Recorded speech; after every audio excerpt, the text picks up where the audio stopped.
बाबा, आपने जीवन विद्या के अंतर्गत जीवन विद्या के एक स्वरूप को हम लोगों के सामने आपने प्रस्तुत किया, लेकिन आज की दुनिया व्यापार में, रोजगार में, यहाँ तक कि शिक्षा तंत्र में भी लाभ कमाने की तरफ दौड़ रही है, जिसको आपने लाभोन्माद, लाभ का पागलपन, ऐसा आपने नाम दिया। इससे विश्व में जो राजनीतिक, सामाजिक, आर्थिक जो समस्याएं उत्पन्न हुई हैं, उन समस्याओं का निदान इस लाभोन्माद से, लाभ के पीछे पागल होकर दौड़ने से नहीं मिलेगा, ऐसा आपका कहना है। तो इसके विकल्प के रूप में अगर इस पद्धति को मानव जाति छोड़ देती है, लाभ कमाने के चक्कर को छोड़ने के लिए सोचती है, तो उसका विकल्प क्या होगा? आपके मुंह से हम लोगों ने कई बार एक आवर्तनशील अर्थ चिंतन का स्वरूप हो सकता है, जिसके द्वारा अर्थ संबंधी, व्यापार तंत्र संबंधी सारी समस्याओं का समाधान मानव जाति को विश्व स्तर पर मिलेगा, ऐसा आपके मुंह से हम लोगों ने बार बार सुना। तो उस बात को जरा हम लोगों के सामने स्पष्ट करके समझाइए।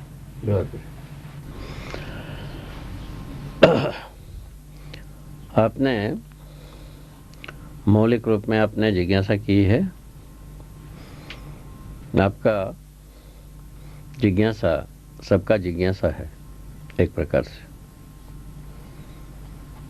ये सच्चाई है, कोई चीज़ छोड़ करके कोई चीज़ पाया जाता है, कोई चीज़ निष्फल होता है, सफलता के लिए प्रयत्न किया जा सकता है।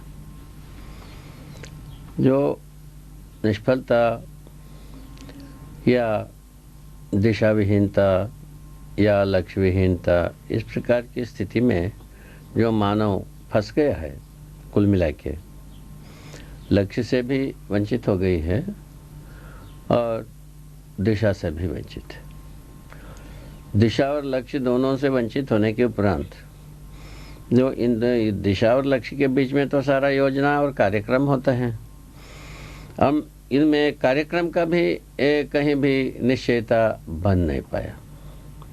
कार्यक्रम का निश्चयता तभी बन पाता है लक्ष्य स्थिर हो और दिशा निश्चित हो, तभी कार्यक्रम के निश्चय हो पाता है, जिसमें तात्विक रूप में विवेक सम्मत विज्ञान, विज्ञान सम्मत विवेक, दोनों का तालमेल एक संगीत के रूप में, गति के रूप में, तालमेल के रूप में हमको मिल जाती है। यही मुख्य बात है। अभी जो लाभोन्मादी अर्थव्यवस्था है, इसका यदि कोई लक्ष्य को खोजते जाएंगे, लक्ष्य कोई केवल संग्रह सुविधा, भोग अतिभोगी ही है, जिसका निश्चयन होना ही नहीं है कभी। लाभोन्माद के आधार पर हम कुछ भी संग्रह सुविधा की बात सोचें, यही संग्रह सुविधा की तृप्ति बिंदु है, ऐसा कोई चीज़ हम पाते नहीं। इस धरती के छाती पर 700 करोड़ आदमी के आसपास निवास कर रहा है, सभी मिलकर के सिर कूट लें, चाहे कितने भी प्रयत्न कर लें, तो संग्रह सुविधा का तृप्ति बिंदु कोई भी एक आदमी या 700 करोड़ आदमी मिलकर के तैयार नहीं कर पाते हैं, तय नहीं कर पाते हैं और प्रमाणित नहीं कर पाते। यही दिशा विहीनता और लक्ष्य विहीनता का गवाही है। यदि लक्ष्य और दिशा दोनों स्थिर होती, निश्चित होती, तो हमारा कार्यक्रम भी निश्चित ही होती। यही हमारा फंसने का आधार है। इसको लाभोन्माद इसीलिए कहा, कभी भी तृप्ति नहीं होना है, किंतु हम सदा सदा के लिए हाय हाय के साथ जुटे ही रहना है।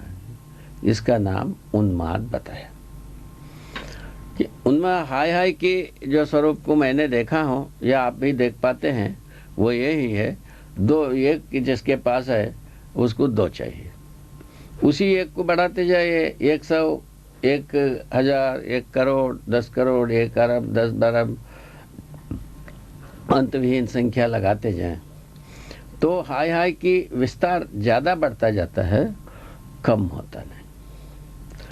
तो हाई हाई की विस्तार बढ़ा करके हम कौन सा लक्ष्य पा जाएंगे, कहाँ पहुँच करके तृप्ति पाएंगे, ये इसमें प्रश्न चिन्ह ऐसा बनता है। उसके बाद उससे संग्रह सुविधा हम पा भी जाएं, कुछ भी पा जाएं, उसका नियोजन भोग अतिभोग बहुभोग के सीमा में ही हो पाता है और कोई इसका गम्यस्थली है भी नहीं है। तो अतिभोग बहुभोग के बारे में सोचते हैं, आज तक भोग से तृप्ति पाना किसी को हुआ नहीं। इन दोनों स्थितियों में हम, इन दोनों गवाहियों के स्थितियों में हम ये निष्कर्ष पाए हैं, ये उन्माद है और कोई कारण नहीं है। हम कोई निश्चय नहीं पाते हैं तो उन्माद नहीं तो क्या चीज़ है भाई।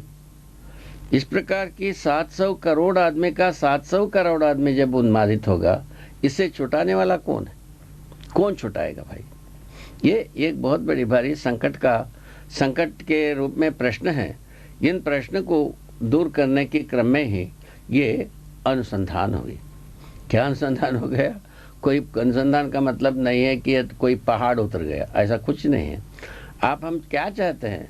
तृप्ति चाहते हैं, सुख चाहते हैं, निश्चय चाहते हैं, दृढ़ता चाहते हैं, निरंतरता चाहते हैं। यही सब कुल मिलाकर के वस्तु है। उसके पक्ष में अर्थव्यवस्था भी एक अंग है। ऐसी निश्चयता के लिए अर्थव्यवस्था भी एक अंग है।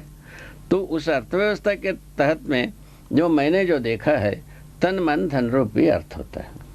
तन भी होगी, धन भी होगी, मन भी होगी। इन तीनों में से किसी एक को अलग करके अर्थशास्त्र होता नहीं। जबकि अभी तक हम पढ़ाए हुए अर्थशास्त्र यही बताया गया है, धन का विज्ञान। धन क्या पूछा? मुद्रा को बताया। मुद्रा को दो प्रकार से बताया, धातु मुद्रा और पत्र मुद्रा। अभी जो प्रचलन है पत्र मुद्रा की ही बात है। पत्र मुद्रा जो है ना, किसी छापाखाने में छपते ही है। अब छापने का तकनीकी और लोकव्यापीकरण हो चुकी है। इस ढंग से छापाखाने की काम शुरू हुई। अब इस ढंग से क्या होगा भाई?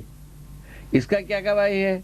अभी 1-2 वर्ष पहले रायपुर में एक आदमी को, छापाखाना खोला हुआ आदमी को पकड़ के टीवी में सबको ट्रेनिंग देते रहे।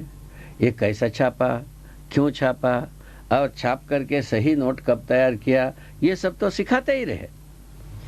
इससे क्या पता लगता है? तो और भी कोई माने ग्राहक होंगे ही, कोई ना कोई सीखता ही होगा। इस प्रकार से हम सोचते, दिखाया क्यों? ये ना हो इसलिए ये सब दिखाया, किंतु उससे उसका परिणाम क्या होता है? परिणाम यह होता है 10 आदमी और हो जाता है। इसी विधि से हमारा जितने भी माध्यमों से जितने भी अपराधों का प्रदर्शन किया, वो सब एक के जगह में 1000 होने के लिए कारण बन गई है। हम सोचते हैं इसको रोकने के लिए मीडिया है, किंतु रोकने की जगह में ये विपुलीकरण होने के क्रम में प्रमाणित हो गई। बात यहाँ आ गई। इस ढंग से क्या हुआ, कुछ भी हम प्रदर्शित करते हैं, लोग उसको ग्रहण करने वाला बैठे ही रहते हैं। इसका मतलब भी हुआ।